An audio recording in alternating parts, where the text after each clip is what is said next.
What if I told you that a teenager, born into gold-plated elevators and presidential power, owns a wardrobe worth more than a sports car and sleeps in rooms protected like military bunkers? This isn't a fantasy. This is Barron Trump's real life. From luxury estates to Secret Service details, his world defies logic and expectation. Stay until the end because his next chapter may reshape America's future. Trump Tower, a skyscraper playground. Before Barron Trump ever stepped into the White House, he reigned over a private kingdom high above Fifth Avenue. The entire 58th floor of Trump Tower, a floor estimated to be worth more than $20 million, was designed exclusively for him. Not shared with staff, not split with siblings, his alone. While most children had bunk beds or posters of cartoon heroes, Barron's world featured helicopter-themed beds custom-built by Italian craftsmen, a Lego room overflowing with rare architecture sets, and custom furniture finished in 24-karat gold leaf. This wasn't just a child's bedroom, it was a penthouse playground that made headlines on its own. Melania Trump, drawing from her fashion-forward past, reportedly curated every inch of the space herself. Inspired by European aristocracy and American excess, she imported silk wallpaper from France, chandeliers from Austria, and even had Versace-branded drapes lining Barron's windows.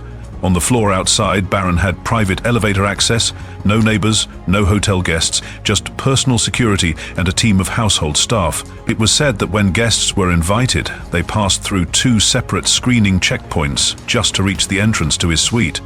The walls? Reinforced for security. The toys? Stored in custom Louis Vuitton trunks. In terms of surveillance, the entire floor was outfitted with a military-grade security system, complete with facial recognition, thermal monitoring, and even pressure-sensitive floors. At night, he slept knowing an armed private security detail rotated shifts outside his bedroom doors. But the most staggering detail, the air filtration system in his quarters was reportedly designed to meet presidential safety standards, long before he ever lived in the White House. All of this was set against panoramic views of Central Park and Manhattan's skyline, framed by bulletproof glass windows tinted to shield him from paparazzi lenses. While kids his age rode yellow buses, Barron often left the tower via a private motorcade, descending from his golden marble sanctuary into the world with Secret Service in tow. This wasn't just a home, it was a fortress in the sky, a curated museum of privilege, power, and parental obsession. A monument to the Trump brand, before Barron even turned 10. Comment presidential childhood if this sounds like a reality only one family could afford. Childhood in the White House. At just 11 years old, Barron Trump stepped into a childhood setting unlike any other in modern American history. Not since John F. Kennedy Jr. had a presidential child actually lived full-time in the White House. But Barron wasn't just visiting history, he was rewriting it. Tucked behind the neoclassical facade of 1600 Pennsylvania Avenue, Barron's private residence spanned an entire suite on the top floor of the executive residence. A domain tailored not just for safety, but for indulgence. This wasn't simply a home, it was a fortress of heritage, luxury, and control. His suite, rumored to be valued at over $2 million in renovations, was curated by Melania herself, infused with European minimalism, Italian leather furnishings, and imported silk wall coverings. Within this presidential sanctuary, Barron had exclusive access to a private home theater, soundproofed and outfitted with Bang & Olufsen audio systems, where he could watch blockbusters ahead of public release. Just down the hall was a custom-designated playroom lined with high-end gaming equipment and antique globe decor, melding education with opulence in ways only a Trump heir could. The amenities surrounding him were equally surreal. He had, after all, access to the White House bowling alley, a legacy installation from the Truman era, and the historic indoor swimming pool which had been used by presidents from Roosevelt to Clinton. These weren't just recreational perks, they were time capsules of American power, reimagined as playgrounds for a boy who would become a symbol of generational wealth and political legacy. Security was omnipresent but never obtrusive. Military-grade surveillance systems, Kevlar, reinforced walls, and biometric access control made Barron's movements safer than most global leaders. A domestic staff of over 90 personnel, ranging from chefs to stylists, operated around the clock to maintain the environment without breaking the illusion of normalcy. Even his educational materials were screened by national security advisors. a blend of parenting and protocol. While his peers rode bikes through suburbs, Barron's playground included the South Lawn and the Presidential Rose Garden, where footballs were sometimes tossed under the watchful eyes of Secret Service agents. Yet, despite the grandeur, Melania insisted on routine, structure, and privacy. What emerged was a childhood shaped by legacy, cloaked in protocol and polished with extraordinary privilege. A life few could dream of lived behind the world's most iconic doors. Barron's Palm Beach and New Jersey realms. When most teenagers think of a weekend getaway, they imagine a beach, a pool, maybe a hotel suite. But for Barron Trump, weekend escapes mean retreating to one of America's most exclusive compounds, Mar-a-Lago, the $250 million jewel of Palm Beach. Originally built in the 1920s for serial heiress Marjorie Merriweather Post, the estate was transformed by Donald Trump into a private club dripping in chandeliers, Italian marble and gold leaf ceilings. But beyond the members-only club facade lies a private residence. Barron's second home, where he dined beneath hand-painted frescoes and studied beside antique Louis XIV furniture. Here, luxury isn't just expected, it's engineered. Melania ensured that Barron's quarters within Mar-a-Lago were soundproofed, ultra-perfect, and fitted with custom-made pieces from Christopher Guy and Fendi Casa. His bedroom, according to insiders, included a $40,000 Hästens mattress and was monitored by state-of-the-art security systems integrated directly into the club's private surveillance grid. From the east-facing terrace, he could overlook the Atlantic Ocean as foreign dignitaries and billionaire guests clinked crystal glasses just one floor below. Then there's Bedminster, New Jersey, the family's 30-acre estate that doubles as both a sanctuary and a political war room. Surrounded by rolling hills, thick forests, and armed security, this property features a private 18-hole golf course, a helipad, and a sleek guest house that rivals most five-star resorts. For Barron, it was a summer haven. He was known to ride golf carts through manicured fairways while his father held court over fundraising dinners nearby. The estate's smart infrastructure, complete with motion-signated cameras, underground bunkers, and biometric access points, meant he could roam with freedom in a world that rarely grants him any. More than homes, these places were crucibles. At Mar-a-Lago, Barron was exposed early to a rotating cast of the world's elite. Oil tycoons from the Gulf, Silicon Valley innovators, European royalty, and MAGA loyalists with seven-figure bank accounts. In Bedminster, the conversations over brunch weren't about school, but strategy, wealth, legacy, and political capital collided in the hallways he walked through daily. These estates weren't just luxury playgrounds, they were silent instructors, shaping how Barron Trump saw the world and his place in it, not as a guest in power, but as its heir. Millennium's elite mothering strategy. While most teenagers were figuring out how to swipe their first credit card, Barron Trump was being tutored in French idioms, Slovenian grammar, and 19th century etiquette by a former supermodel who also happened to be the First Lady of the United States. From the moment he could walk, Melania Trump crafted a curriculum that went far beyond textbooks. Her vision wasn't just to raise a boy. It was to cultivate a legacy. In a world where privilege can lead to carelessness, she insisted on precision. How to stand, how to speak, how to exist like royalty, without ever saying it out loud. Barron's education started inside the marble and gold walls of Trump Tower, with Melania as his private tutor. He wasn't just learning languages, he was decoding culture.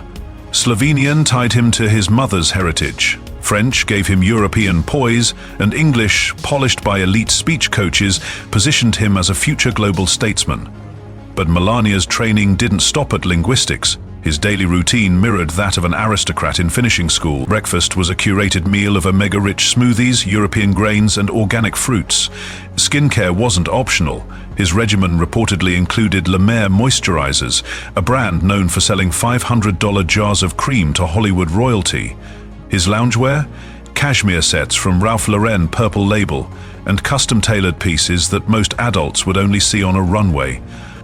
Even his media exposure was choreographed.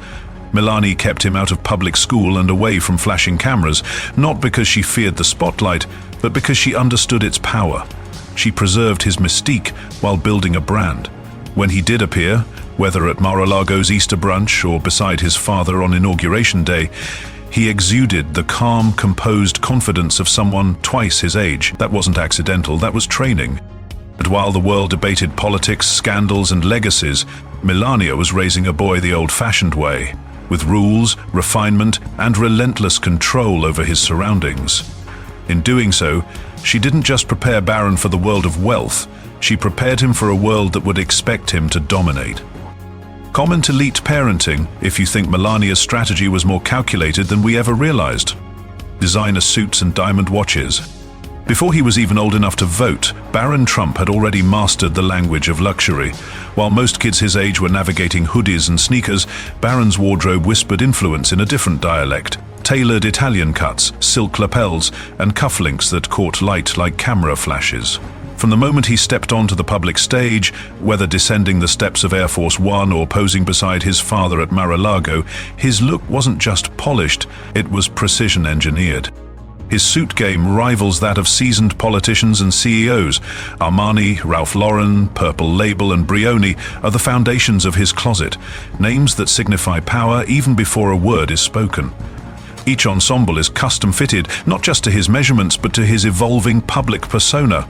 Minimalist when needed, bold when appropriate, always strategic. He doesn't dress to impress, he dresses to imprint, and the suits are just the beginning. What draws even more attention are the timepieces on his wrist. Barron's collection of watches, according to insiders close to the Trump family, is not only valuable, it's curated like a portfolio. He's been spotted wearing a Rolex Datejust, a model that starts around $12,000 and is often seen as a rite of passage among legacy heirs. But there are also murmurs of more elusive pieces in his vault, like an Audemars Piguet Royal Oak, a favorite among European elites and Silicon Valley founders alike, easily reaching $50,000 or more depending on rarity. These aren't just watches, they're statements. Quiet ones, but no less powerful than a podium speech. Every accessory serves a function. Every lapel pin, every tie clip, every monogrammed pocket square. It all reinforces one idea. This is not a boy playing dress-up. This is a carefully styled emblem of generational wealth in motion. And in the world Barron moves through, fashion isn't frivolous, it's framing. A tailored suit on a teenager sends a different message than one on a statesman. It says, "I was born for this." More importantly, it says it without needing to speak. Even his casual appearances are choreographed with subtle luxury. Cashmere joggers, suede loafers, polos stitched with private label insignia. The style is youthful, but the branding is legacy-minded. Because, for Barron Trump, a wardrobe isn't about fashion. It's a blueprint for power. Elite private education. From the outside, it might look like Barron Trump's life was paved in privilege. But step inside the marble-floored hallways of his elite private schools and you'll realize this wasn't just education, it was strategic grooming for a future that blends diplomacy, legacy, and unmatched access. His academic journey began not with a neighborhood school, but inside one of New York's most prestigious institutions, Columbia Grammar and Preparatory School, where tuition hovers around $58,000 per year and students brush shoulders with the children of CEOs, celebrities, and former heads of state. There, education isn't just about knowledge, it's about network. Every classroom is a boardroom in training. Every field trip is a glimpse into the machinery of influence. When the Trump family transitioned into the White House, so did Barron's academic environment. He enrolled at St. Andrew's Episcopal School in Maryland, a place known for its motto, "Pursue wisdom." But here, wisdom came wrapped in state-of-the-art science labs, Mandarin immersion classes, and an annual Global Studies Summit. Tuition? Over $45,000 per year, not including the custom transportation and round-the-clock security protocol required to protect a presidential son. He wasn't just a student, he was a national figure navigating teenage years inside bulletproof corridors. After leaving DC, Barron's next academic chapter unfolded at Oxbridge Academy in Florida, a school with a 54-acre campus, complete with Olympic-sized pools, college-level STEM labs, and equestrian programs. Designed by a billionaire philanthropist and once modeled after elite boarding academies in Switzerland, Oxbridge charges nearly $41,000 annually. But what sets it apart isn't just infrastructure, it's outcome. Every graduating class boasts a 100% college acceptance rate, including entries into Yale, Stanford, and the University of Chicago. And Barron? He's been seen attending campus events not just as a student, but as a figure whose presence draws attention, and occasionally, camera lenses. Yet for all the prestige and polished uniforms, this academic path isn't about elitism. It's about insulation and preparation. In a world where legacy families must defend both reputation and influence, education becomes a fortress. And Barron Trump's has been nothing short of fortified. These aren't just schools, they're launch pads, each one designed to give him the intellectual artillery and social fluency to navigate elite spheres. Because when your last name carries global weight, your education isn't a luxury, it's a playbook. Soccer, but presidential. In most families, playing soccer means weekend games, orange slices and muddy cleats. In Barron Trump's world, it means something entirely different. Because when the ball rolls, so does the influence. From a young age, Barron wasn't just on any field. He was suiting up for the DC United Youth Academy, a feeder system for one of the most competitive soccer leagues in the United States. Getting in requires more than just talent. It demands pedigree, politics, and precision. Barron had all three. What separated him from the rest wasn't just his last name. It was the infrastructure behind the name. Unlike most young athletes, Barron trained under the watch of personalized elite coaches, flown in for one-on-one development. His training schedules were curated around academic obligations, travel logistics, and even national security briefings. And then there's the gear. On one occasion, he wore Balenciaga speed trainers customized for turf play, an unusual flex in a world where Nike Mercurial Vapors and Adidas Predator Edge dominate. It wasn't just performance, it was presentation. At times, it looked like the locker room doubled as a showroom.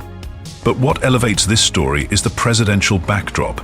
At high preferable events, like the White House Easter egg roll or charity tournaments at Mar-a-Lago, Barron didn't play behind velvet ropes. He performed center stage, under the approving gaze of Donald Trump himself, who frequently called him the real athlete in the family. That presidential endorsement was more than parental pride. It was a subtle branding move, positioning Barron not only as the next generation Trump, but as a viable figure in the global sports narrative. Rumors began swirling in elite athletic circles. Barron was being courted by top European training academies. Whispers of tours through Bayern Munich's facilities or visits to La Masia, FC Barcelona's iconic training center, hinted at an international path. It was never confirmed, but with access to private jets like Trump Force One and with foreign connections through Melania's European heritage, it was hardly far-fetched. If anything, it was expected. Soccer, in this context, wasn't just a pastime. It was a political tool, a branding strategy, and a public relations operation rolled into one. Where other kids chased dreams on borrowed turf, Barron chased his on curated fields, wearing five-figure outfits and escorted by Secret Service agents in SUVs. He wasn't kicking for fun, he was kicking within a narrative, a calculated playbook where every goal scored added another page to the Trump legacy. From private son to political symbol. For most of his life, Barron Trump was the quiet silhouette in a family of loud headlines. He didn't speak at rallies, didn't tweet, and rarely appeared in public without his mother Melania beside him. But that silence, intentional, strategic, only fueled the intrigue. And in 2024, everything shifted. When the Republican Party named him a Florida delegate for the national convention, the world blinked. The youngest Trump, barely 18, was now being whispered about as Trump 2. Though he later declined the position due to scheduling conflicts, the move was anything but trivial. It was a calculated test balloon, one that sparked speculation in conservative circles and sent political analysts into overdrive. Suddenly, Barron wasn't just the heir to a financial empire rumored to include $60 million in trust assets, he was being framed as an heir to political legacy. Behind the scenes, the pieces had long been falling into place. His education at Oxbridge Academy, known for grooming future leaders, had sharpened his analytical instincts. His refined public image, tailored suits from Brunello Cucinelli, Rolex timepieces worth tens of thousands, and a calm, camera-ready presence projected discipline and prestige. But unlike his father, Barron was a mystery. And in modern politics, mystery is magnetic. It's no longer a question of whether he'll enter public life. It's when and how. With his height towering over political stages and the Trump name baked into American history, Barron is being sculpted into something rare. A post-presidential son who might become a political icon in his own right. Not through controversy, but through quiet precision. Comment Trump too if you think the next campaign might come from the youngest Trump. Barron Trump isn't just the son of a former president, he's the embodiment of wealth, legacy and power reshaped for a new generation. His life is a masterclass in inherited influence, from custom-tailored suits to a rumored net worth of $60 million before the age of 20. And as whispers of his political future grow louder, one question remains: how far will he go? If you found this glimpse into America's most mysterious heir fascinating, don't forget to like this video and subscribe to Billionaire Story for more untold lives behind the power.